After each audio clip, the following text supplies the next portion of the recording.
Nabuking ng Land Transportation Office na pasuna ang rehistro ng tricycle at lisensya ng driver na nag-viral matapos umanong mag-counterflow at mang-asar sa kasalubong nitong motorista sa Quezon City.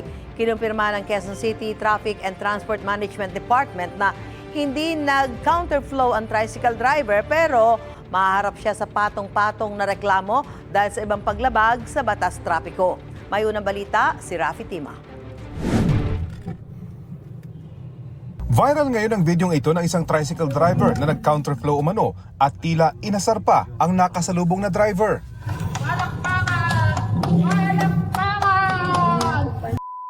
Maririnig ang kasama ng kumukuha ng video na tila kabado na sa engkwentro. Mali lang ma'am, binibidyoan ko lang para maturuan ng leksyon.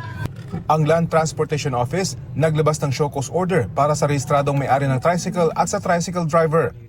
Lumabas sa kanilang investigasyon na pasuna ang rehistro ng tricycle at ang lisensya ng driver. Kaya kailangan nila magtungo sa LTO sa January 22 para pagpaliwanagin kung bakit hindi sila dapat patawan ng kasong administratibo. Natuntun namin ang tricycle driver sa kanyang bahay sa Quezon City.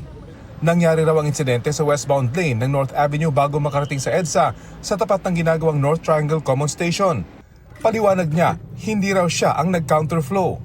Two-way raw ang kalsada noong mga oras na yon dahil isinara ang kabilang lane. Siya yung counterflow, hindi man po ako yung counterflow dun eh. Ang viral video, malaki na raw ang epekto sa kanya, pati ang kanyang anak. Galit daw sa kanya matapos mapanood ito. Ako yung sinisisi. Tapos may mga bantaran sa akin na kung ano-ano mga sinasabi. E di siyempre, nakakaano sa akin yun, di ba? Ang napanood sa video, hindi rin daw ang kabuuan ng insidente. Dahil sa pag-aakalang nag-counterflow siya, bumaba raw ang driver ng kotse at kinumpronta siya. Aminado ang tricycle driver, naasar na rin siya kaya ganun ang reaksyon niya sa video. Basta pagbaba niya po na pasigaw po na minura po ako, bakit hindi ka umatras kasi mo kasi sabi niya one way daw, hindi naman po one way yun eh. Bago kayo sumakay sa mga ganyan, tanungin niyo muna yung totoo, alamin niyo muna yung totoo.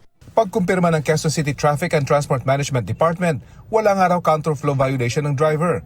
Pero nakitaan naman siya ng patong-patong na ibang violation. Bukod sa pasong rehistro at lisensya, hindi rin daw dapat dumaan sa North Avenue ang tricycle. May tuturing raw kasi itong national road na bawal pasadahan ng mga tricycle. Tricycle ban, expired driver's license, and inappropriate, invalid driver's license because hindi siya dapat namamasada. Aminado naman ang ama sa mga paglabag at haharapin daw nila ito sa LTO. Ito ang unang balita. Rafi Tima para sa GMA Integrated News. Gusto mo bang mauna sa mga balita? Mag-subscribe na sa GMA Integrated News sa YouTube at tumutok sa unang balita.